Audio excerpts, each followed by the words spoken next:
नमस्कार। बात करेंगे हिंदी की संवैधानिक स्थिति के बारे में। तो संविधान सभा में हिंदी को राजभाषा बनाने का प्रस्ताव गोपाल स्वामी अयंगर द्वारा प्रस्तुत किया गया था और भारतीय संविधान में हिंदी को राजभाषा की मान्यता 14 सितंबर 1949 को प्रदान की गई थी। इसी उपलक्ष्य में 14 सितंबर को प्रतिवर्ष विश्व हिंदी दिवस के रूप में मनाया जाता है और भारतीय संविधान का भाग 17 जो है उसका अनुच्छेद 343 से 351 तक हिंदी अर्थात राजभाषा संबंधित है। इसके अतिरिक्त अनुच्छेद 120 और 210 में भी राजभाषा के संदर्भ में महत्वपूर्ण प्रावधान किया गया है। तो यहाँ से आपको जो प्रश्न ध्यान रखने होंगे, पहला प्रश्न यही है कि हिंदी को राजभाषा बनाने का प्रस्ताव किसने प्रस्तुत किया था? गोपाल स्वामी अयंगर ने। फिर भारतीय संविधान में हिंदी को राजभाषा की मान्यता कब प्रदान की गई? 14 सितंबर 1949 को। विश्व हिंदी दिवस कब मनाया जाता है? 14 सितंबर को। एक बात और ध्यान रखिएगा, विश्व हिंदी दिवस के अतिरिक्त एक और दिवस है जो हिंदी संबंधित है, वह है विश्व हिंदी दिवस। विश्व हिंदी दिवस मनाया जाता है 10 जनवरी को और यह परंपरा शुरू की थी मनमोहन सिंह जी की सरकार ने, जब 10 जनवरी 2006 को विश्व हिंदी दिवस मनाए जाने की घोषणा की गई थी। इसके पीछे वजह थी कि पहला विश्व हिंदी सम्मेलन 10 जनवरी 1975 को नागपुर में आयोजित किया गया था। तो अब बात करते हैं भारतीय संविधान के किस भाग में राजभाषा संबंधित प्रावधान किए गए हैं। तो भारतीय संविधान के भाग 17 में राजभाषा से संबंधित प्रावधान किए गए हैं और इसके अनुच्छेद 343 से 351 तक हिंदी अर्थात राजभाषा संबंधित प्रावधान है। इसके अतिरिक्त अनुच्छेद 120 और 210 में भी राजभाषा के संदर्भ में महत्वपूर्ण प्रावधान है। तो आप ये भी बता सकते हैं कि 343 से 351 और अनुच्छेद 120 और 210 ये राजभाषा से संबंधित हैं। तो यहाँ से क्वेश्चन आपसे इस तरह भी पूछा जाएगा कि निम्न में से कौन सा अनुच्छेद राजभाषा संबंधित नहीं है? तो ध्यान रखिएगा 343 से 351 के अतिरिक्त 120 और अनुच्छेद 210 भी राजभाषा से संबंधित है। तो जो अनुच्छेद 343 है वो ये कहता है कि संघ की राजभाषा हिंदी, मतलब इसमें दो बातें कही गई, एक राजभाषा हिंदी बताई गई है और दूसरी लिपि बताई गई कि लिपि जो है वो देवनागरी होगी। और देवनागरी लिपि का जो विकास है वो ब्राह्मी से हुआ है। ब्राह्मी वही लिपि है जिसका उल्लेख अशोक के कई अभिलेखों में हुआ है और जिसको जेम्स प्रिंसेप ने पढ़ने में सफलता प्राप्त की थी। तो अनुच्छेद 343 के अंतर्गत हिंदी को राजभाषा और देवनागरी को लिपि का दर्जा दिया गया है। संघ के राजकीय प्रयोजनों के लिए होने वाले अंकों का रूप भारतीय अंकों का राष्ट्रीय रूप होगा, जैसे अंतर्राष्ट्रीय स्तर पर अंक लिखे जाते हैं। और इस संविधान के प्रारंभ से 15 वर्ष तक के अवधि तक उन सभी शासकीय प्रयोजनों के लिए अंग्रेजी भाषा का प्रयोग किया जाता रहेगा। इस प्रकार कह सकते हैं कि राजभाषा हिंदी और लिपि देवनागरी है। देवनागरी लिपि का विकास ब्राह्मी से हुआ है। और एक बात और ध्यान रखिएगा, देवनागरी लिपि अक्षरात्मक लिपि है जबकि अंग्रेजी भाषा की रोमन लिपि जो है वर्णनात्मक है। अक्षरात्मक लिपि में प्रत्येक इकाई में एक से अधिक वर्ण जुड़े होते हैं जबकि वर्णात्मक लिपि में प्रत्येक इकाई स्वतंत्र वर्ण होती है। अनुच्छेद 344 की अगर बात करें तो अनुच्छेद 344 में राजभाषा के संबंध में आयोग 5 वर्ष के उपरांत राष्ट्रपति द्वारा और संसद की समिति 10 वर्ष के उपरांत द्वारा एक राजभाषा आयोग का गठन करेगा। अर्थात 344 का जो संबंध है वो राजभाषा आयोग से है और इसीलिए 5 वर्ष बाद 7 जून 1955 में बाल गंगाधर या कह लीजिए बीजी खेर की अध्यक्षता में प्रथम राजभाषा आयोग का गठन किया गया था, जिसने राष्ट्रपति को अपनी रिपोर्ट 1956 में प्रस्तुत की थी। 345 जो है इसमें यह कहा गया है कि राज्य की राजभाषा या राजभाषाएं जैसे कि प्रादेशिक भाषाएं या हिंदी, ऐसी व्यवस्था जब तक नहीं होती तब तक अंग्रेजी का प्रयोग जारी रहेगा।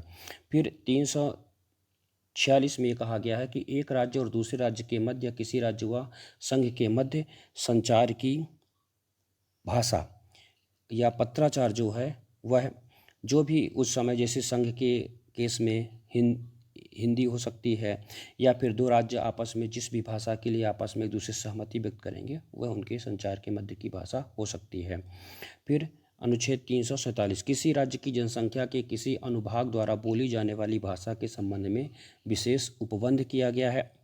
फिर अनुच्छेद 348 इसमें यह कहा गया है कि सुप्रीम कोर्ट और हाई कोर्ट में और संसद व राज्य विधानमंडल में विधेयकों, अधिनियमों आदि के लिए प्रयोग की जाने वाली भाषा, और जब तक इसका उपबंध नहीं हो जाता तब तक ये अंग्रेजी ही रहेगी।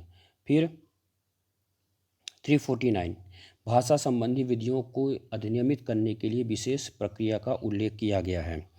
फिर अनुच्छेद 350 शिकायतों को दूर करने के लिए अभ्यावेदन में प्रयोग किए जाने वाली भाषा। हिंदी के विकास के लिए 351 अनुच्छेद में दिशा निर्देश दिए गए हैं। जैसे संघ का यह कर्तव्य होगा कि वह हिंदी भाषा का प्रसार बढ़ाए, उसका विकास करे, जिससे वह भारत की सामाजिक संस्कृति के सभी तत्वों की अभिव्यक्ति का माध्यम बन सके। फिर इनके अतिरिक्त जो अन्य अनुच्छेद है जैसे 120, इसमें संसद में प्रयोग की जाने वाली भाषा के बारे में प्रावधान किया गया है। अनुच्छेद 210 में राज्य विधानमंडल में प्रयोग की जाने वाली भाषा के बारे में प्रावधान किया गया है।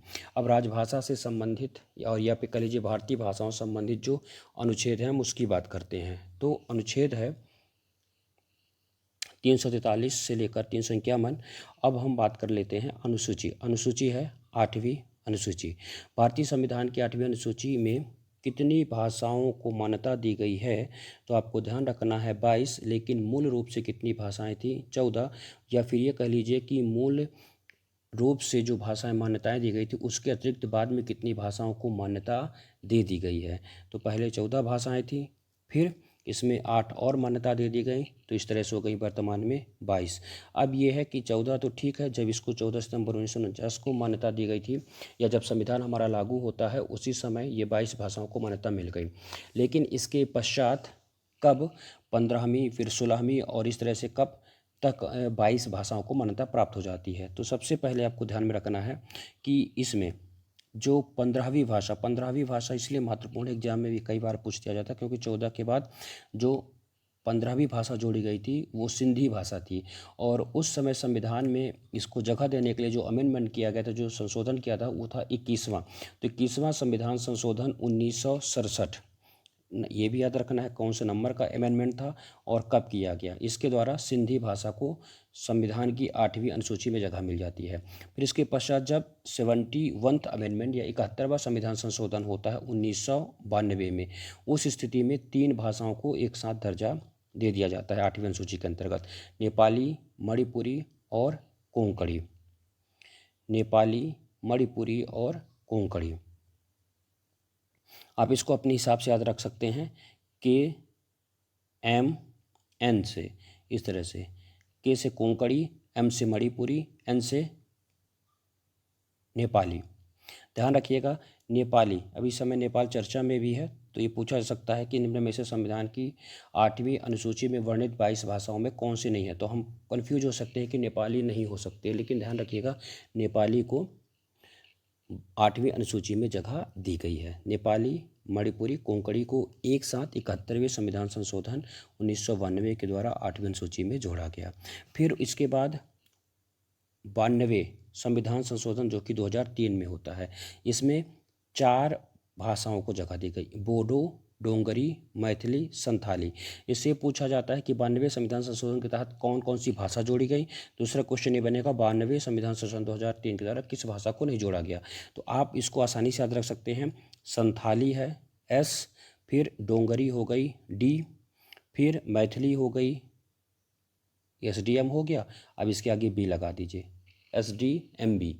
तो S से संथाली, D से डोंगरी, M से मैथिली, B से बोडो। तो बोडो, डोंगरी, मैथिली, संथाली, इनको 8वीं अनुसूची में जगह मिलती है 92वें संविधान संशोधन के द्वारा।